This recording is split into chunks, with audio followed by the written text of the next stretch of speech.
You ever do one of these? What year is it? 19. Does this come out? No, I feel like Looks like this piece comes out, but and they say this one does. Wimp. Hey everyone, in this week's video, John will be installing a Kenwood DMX709s in this 2019 Volkswagen Jetta R-Line. We went with the Kenwood DMX709s for a couple of reasons. Shallow mount is definitely going to be a requirement if you plan to upgrade the stereo in your Jetta. Just take a look at this factory radio. It's got this kind of L shape to it. If there's going to be any type of chassis that's regular single den depth, that part of the chassis has to be on top. So something like the iLex 507 would not be an option in this particular car. Luckily, Kenwood has plenty of shallow mount options within line that would give us the nice high voltage output that we need, built-in crossovers, everything that we would want to have in a head unit for an audio upgrade.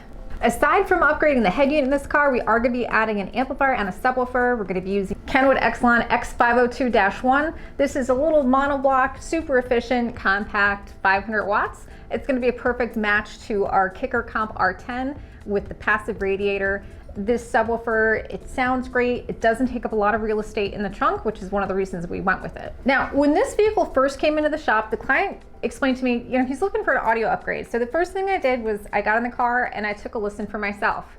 I was actually really surprised with how the newer body style Volkswagen sounded. Volkswagen has been notorious over the years for having a very harsh upper mid tone to it. Can kind of, bite your ear off. And this newer basic audio system in this newer body style, there was no highs, no lows, and very muddy. So very different tonal characteristics than what I've seen in previous Volkswagens. But either way, it was terrible. And I explained to the client, the way we can upgrade the sound of this car, there's two ways. We could either do a digital sound processor, which is kind of like an all or nothing approach, right? I'm not changing the radio, but I'm changing everything else, and I'm adding an amplifier to power everything else. That's really just cleaning up and conditioning the signal that's coming from that factory radio. The other option is we could just change the head unit out, start with a cleaner signal, start with more control. We'll have built-in crossover, so if you want to do this upgrade in phases, keep the stock speakers for now. They're gonna play a little bit louder, a little bit cleaner, cut the bass out of them completely, add the sub to add that low end kick that just isn't there right now. And that would be a huge first step. Client was down for it, as long as he could retain his steering wheel controls and backup camera. Great, I'll look up the parts. Metro's got a nice gloss black dash kit, Maestro RR and VW2 harness will cover the steering wheel controls and the backup camera. I said we're good to go as long as there's nothing in the head unit as far as vehicle settings that you're gonna miss, because at that point it looked like the Maestro wasn't gonna cover it. Client was like, all I wanna do is keep the steering wheel controls and camera, make the sound better. All right, cool. So we're gonna do this upgrade, schedule it. And then after the client has like a weekend to think about it, he notices all this stuff in the head unit that he really doesn't wanna lose.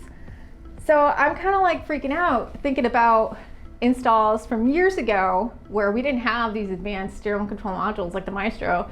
And we actually had to mount the factory head unit in the trunk, make an extension harness, and keep that factory head unit in line so you could still retain access to settings. And I was just thinking, man, I do not want to do that in this car. So I sent out an email to iDatalink. I sent them pictures of the settings that the client wanted to keep that were in the head unit and said, hey guys, I just want to make sure this does not retain settings. It doesn't show it on your website. Just want to make sure I'm not missing anything. I got an email back from Dara who said, actually, that's an error. We do retain all of that stuff. Score! So not only that, she offered to send me this awesome sample installation kit. Originally, we were going to use the Metro installation kit, but when Dara offered me the sample KIT-VW1, I was like, yes, please. Because iDatalink kits, as you can see, are so much beefier, so much higher quality, more OEM and fit and finish. And as a bonus, this was going to save the client money because he wouldn't have to buy the harness, the antenna adapter, or the installation kit. I mean, just take a look at this kit. Not only does it come with your bezel, it comes with this awesome support bracket, so it's going to be solid in the dash. And it comes with this USB retention hub, which I was super excited about because I didn't know how we were going to retrofit the USB in the factory location in this car. Now that I have the parts figured out, it's up to John to get the install done. He's going to begin by taping off all of the finishes in the car because, as you can see, everything is this high gloss black finish, which is very easy to scratch. In fact, I didn't sit in and watch this install because honestly, I would be biting my nails and freaking out the whole time.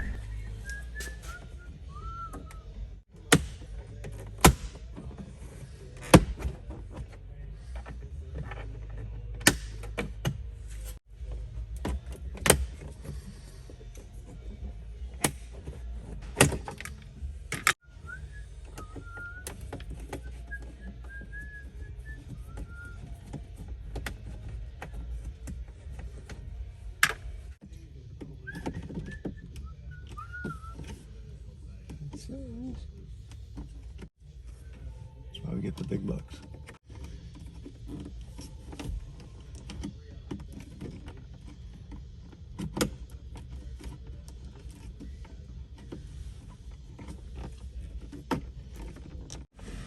You ever do one of these? What year is it? 19. 19? You have to take that out? This has to come out. No. I This come out. feel like It looks like this piece comes out, but and they say this one does. But the way I'm seeing it, this is all attached. Wimp. Okay. Get mad now. Sure looks like it comes out. Simply unclip and remove. Try not to bend the aluminum at the same time. Okay, isn't that a simple process? That's crazy. check engine lights on. Got it. That's awesome. Oh, this is ridiculous. No, they're just tight clips. It should not be that tight. Got it. It's almost like it was glued in. Very strong clips. Extra careful. Ha-ha.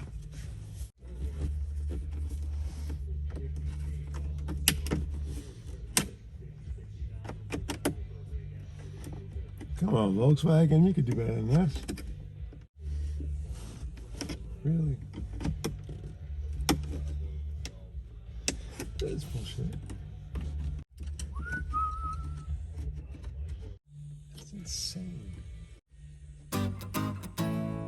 The trick is to take your time, be exceedingly careful, because these panels have clips that are ridiculously strong, but the panels themselves are very thin plastic that don't have a lot to them. So if you put too much pressure in the wrong place to get that clip released, you can very easily snap or break that panel.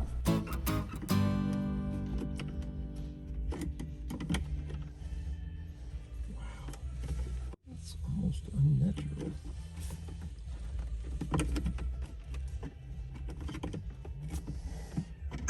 Yes. One more.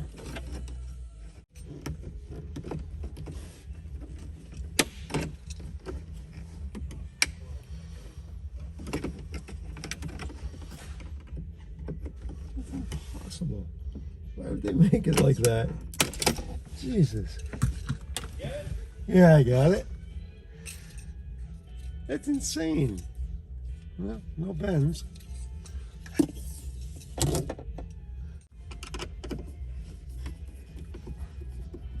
That's insane clips. I don't think the dashboard's ever going to come to this.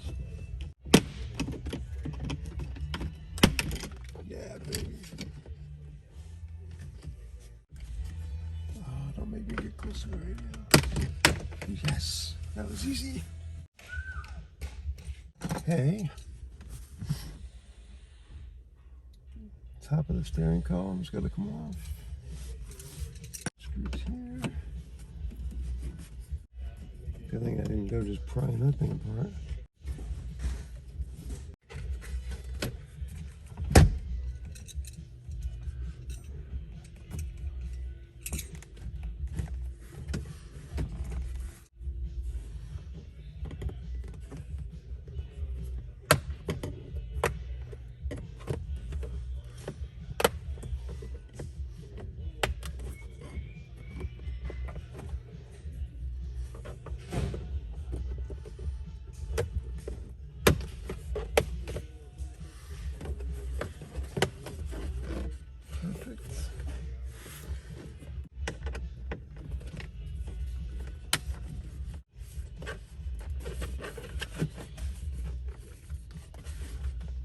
didn't get a shot of the settings in the radio.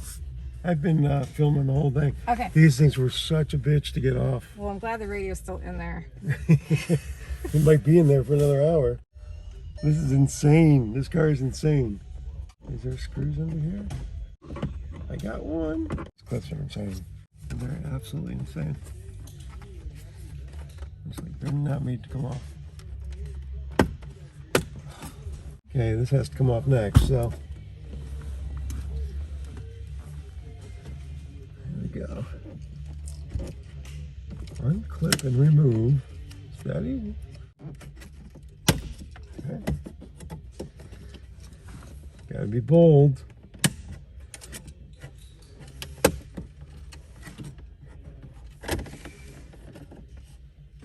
That's slipping. This thing's crazy. These clips are so difficult to get out. They look massive. Yeah, they were rough. They really were. Alright, we have to get separation in there. Did you look it up on... Yeah, I looked it up. This is how you do it. That's just really tight. And this is really flimsy compared to the clip. The clip is way stronger than the actual material. So you really got to grab it at the clip. you really got to be careful. What are they thinking? Mm-hmm. They're thinking, man, nobody's going to change the radio in that car.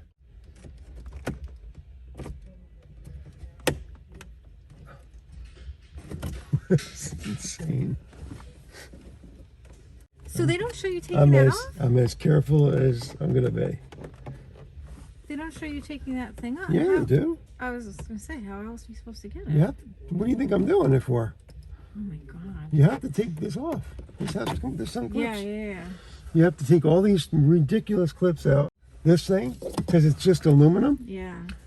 So you have to It's pry. It's like, and it's just, the clips are way stronger than this piece. Right.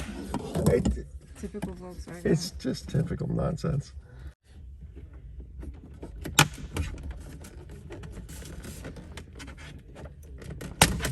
Yes! I got it. That was insane. After finally getting all the panels released, it's time to release the radio from the cavity, and even that proved to be a little bit tricky. Can't find the slots. These went in no problem.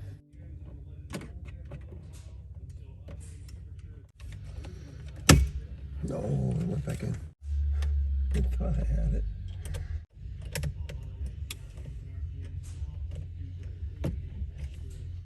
You have to go in backwards. There we go. Got it. Gently.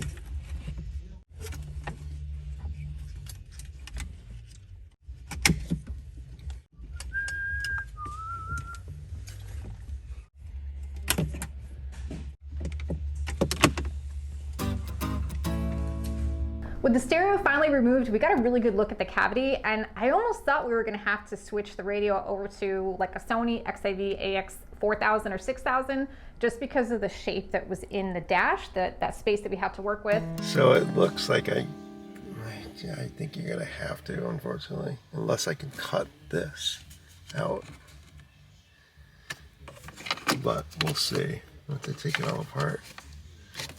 Because if that's just plastic, it's not a duct or anything, I have to get rid of it. Got back on the phone with iDatalink, said, hey, if I cut this space out, am I gonna have enough to get the Kenwood shallow mount? And they said, yes, go for it. It will work, confirmed. They did that. With the kit design? Yeah. So what are you saying? They should have lifted this whole thing up. So instead of putting it in the middle of this bracket, Yep. they should have put the radio up here. So it's all the way in the upper ledge. You have a huge because you opening. have that, cause you have to cut that whole lower thing. Because then you have a lot more room to deal with. You still have to cut, Yeah. unless you want the radio sticking out a little bit. Yeah. Okay. Or you put a Sony in. But if you want this, this has to be cut out. After test fitting the Kenwood DMX709s in the cavity, he got busy cutting away so that he could make room for the new head unit.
Looks good.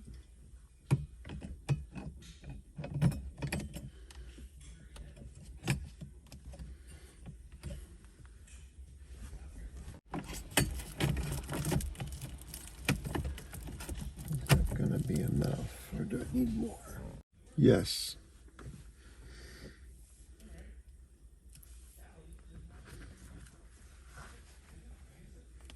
Perfect. Wires can go back there.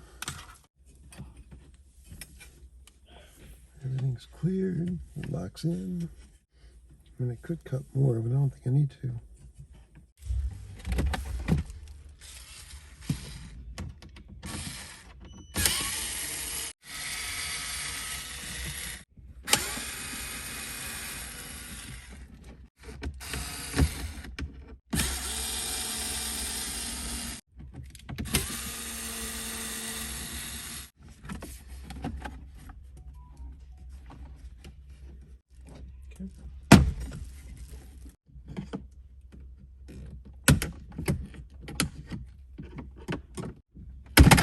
Thank you. Okay.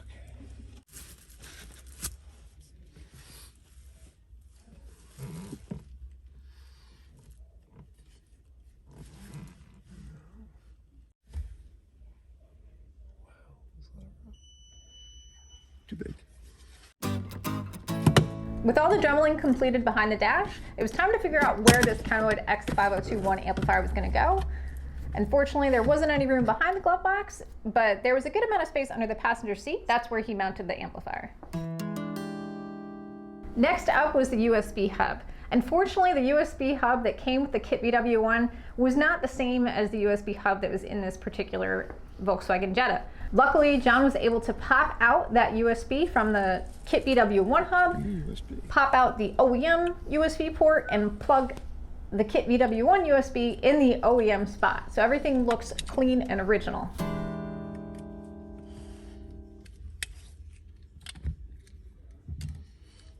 Perfect.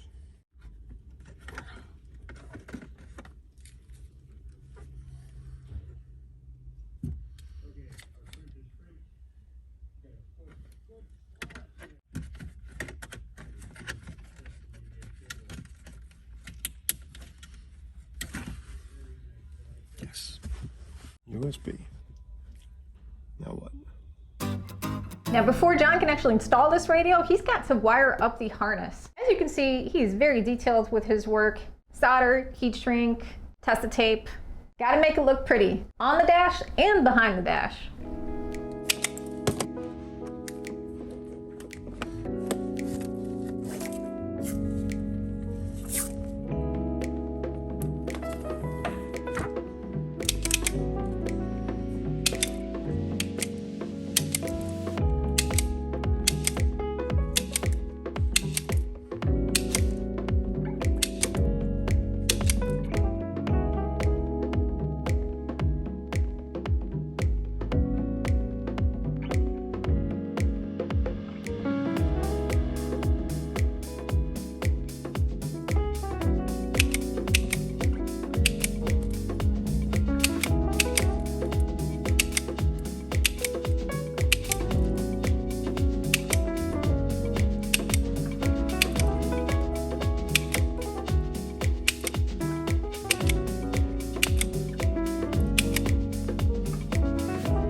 Speaking of pretty, look at how awesome that bass knob looks. That Kenwood eXcelon bass knob has both a gloss black and a matte black finish, which matches the theme of the interior in this Volkswagen Jetta.